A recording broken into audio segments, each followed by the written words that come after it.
XML, if you watched the last video, you saw what powered American farms before tractors ever existed. Steam engines, 30-ton machines that your grandfather's generation ran from dawn to dark. But here's what we didn't talk about. What happened right after those machines changed everything. The decision that followed. The move that seemed smart at the time, but turned out to be the biggest mistake American farmers ever made. Nobody talks about this. Not the dealers, not the manufacturers, not the farming magazines that covered every new tractor like it was the answer to everything. But you felt the result. Maybe your dad felt it. Maybe your grandfather warned you about it before he passed. This is the story of 3 mistakes farmers made when they switched to new equipment. 3 decisions that seemed right in the moment, and why those mistakes are still costing American farms today. 20 years. That's how long it took to change everything.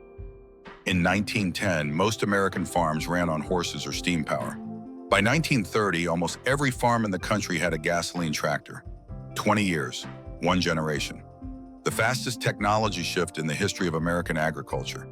Your grandfather lived through this, watched his father's steam engine sit silent in the barn while a new tractor took its place in the field. Watched neighbors sell off horses overnight. One who watched an entire way of farming disappear in the time it took to raise a family. And everyone celebrated. New technology, new efficiency, new future. Progress. But here's what nobody asked at the time. What nobody thought to ask: what did farmers give up to get it? Because they did give something up. Something they didn't notice losing until it was already gone. Something that's costing American farms right now. Today. 3 mistakes. 3 choices that seemed right. 3 decisions that changed everything, and not always the way farmers expected. Fellow farmers who remember the old days, you already know where this is going. Did your grandfather ever talk about when tractors first arrived on your family's farm? What did he say about the switch? Drop your story in the comments. Other farmers want to hear it. The first mistake started with a simple conversation. A dealer walked onto your grandfather's farm, shook his hand, showed him the new tractor, stood it right next to the steam engine that had worked that land for years. This is the future, the dealer said. Everyone's switching, and your grandfather believed him. Why wouldn't he? The dealer had the answers, the numbers, the new equipment sitting right there looking like the future. But here's what your grandfather didn't understand in that moment. That dealer wasn't there to help him farm better. He was there to sell. For generations before that conversation, farmers trusted themselves, trusted their own experience, trusted what worked season after season on their own land. A steam engine that pulled 12 bottom plows for 20 straight years, that was proof. No salesman needed to explain why it worked. The farmer was the expert. On his land, on his operation, on the equipment that kept it running. But the moment dealers became the gatekeepers of farm technology, that trust shifted. Suddenly, the farmer wasn't the expert on his own operation anymore. The dealer was. You need the new model, the dealer said. The old one won't cut it anymore. And farmers listened. Because the alternative, figuring it out alone when the world was changing this fast, felt impossible. Fellow farmers, you've felt this. Maybe not with the first tractors, but you've walked into a dealership and walked out feeling like a stranger on your own land. Like the person who farmed that ground for decades suddenly became the student. That started here, with the first switch. When farmers handed trust to the people who were selling, and stopped trusting the people who were actually working the ground. When's the last time you fixed something on your farm yourself, without calling a dealer? How long has it been? Fellow farmers, be honest. Tell us in the comments. The second mistake was quieter. Nobody noticed it happening. Not while it was happening. Your grandfather could fix a steam engine with basic tools. A wrench, sometime. Knowledge passed down from his own father before him. When something broke, he didn't call anyone. He opened the engine, found what was wrong, and fixed it himself. Before lunch sometimes. That was normal. That was how farming worked. The farmer was the mechanic, the operator, the decision maker, everything in one person. When the new tractors arrived, they promised simpler maintenance, fewer moving parts than steam, no boiler to tend every morning, no coal to haul, just fuel and oil. And that part was true in the beginning. But something else happened at the same time, something nobody planned, but everybody accepted without realizing what it meant. Farmers stopped learning how things worked, not because they were lazy, not because they didn't care about their operation, because they didn't need to anymore. The dealer had parts, the dealer had mechanics, the dealer had answers. Why spend a week understanding a problem when someone else could fix it in an afternoon? One generation, that's all it took. Your grandfather could rebuild an engine from memory, could look at a machine and know exactly what was wrong before he even opened it up.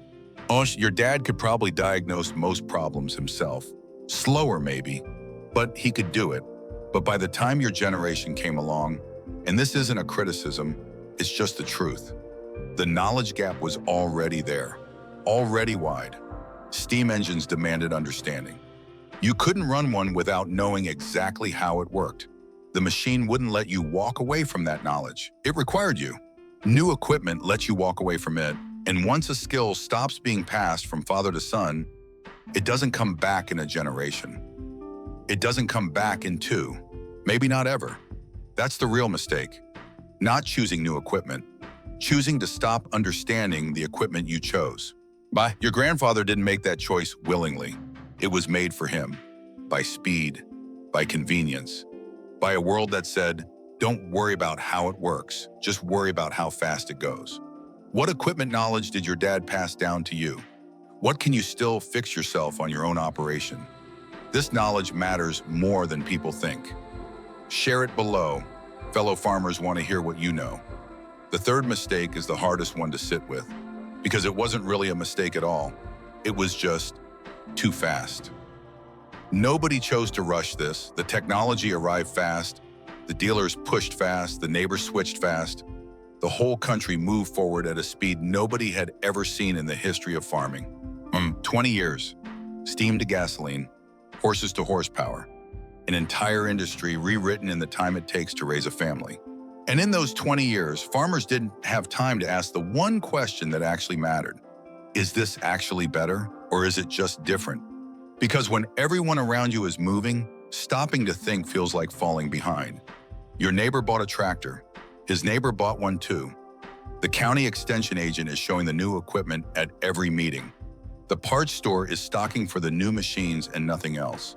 Staying with what worked suddenly felt like stubbornness, like refusing to move forward, like being the old man who wouldn't change.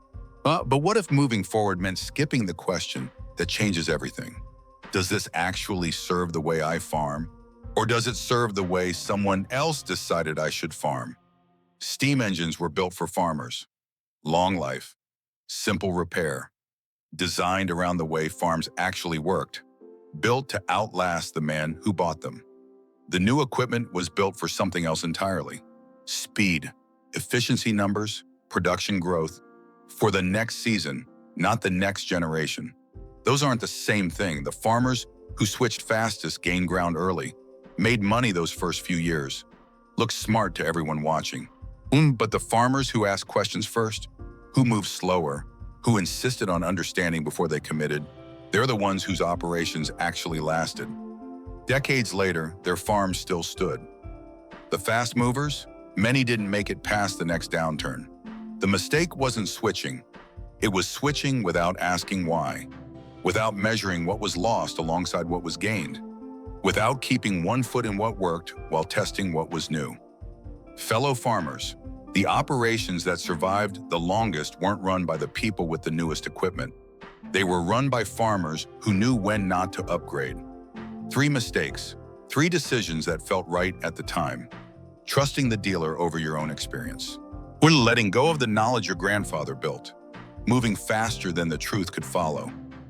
Your grandfather's generation didn't make these mistakes on purpose. They had no choice. The world was changing faster than anyone had ever seen. And in that chaos, they made the best decisions they could with what they knew.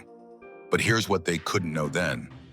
What you understand now, the equipment was never the problem. The speed was, the trust was, the forgetting was. And those 3 mistakes didn't end with the first tractors. They're happening right now, today. Every time a farmer upgrades without asking why, every time a dealer becomes the expert instead of the farmer, Every time convenience replaces understanding. Fellow farmers, you've watched this happen your whole lives. You have felt it on your own operation. Maybe your dad warned you. Maybe your grandfather shook his head at what farming was becoming. Now you know exactly why. What did your dad tell you about switching to new equipment? What did your family lose when farming changed? Share your stories below. Other farmers need to hear what you remember, what you lived through, what you were taught. If this one hit close to home, the next video goes further. Why new technology didn't save small farms, even when it promised it would. That one's coming soon.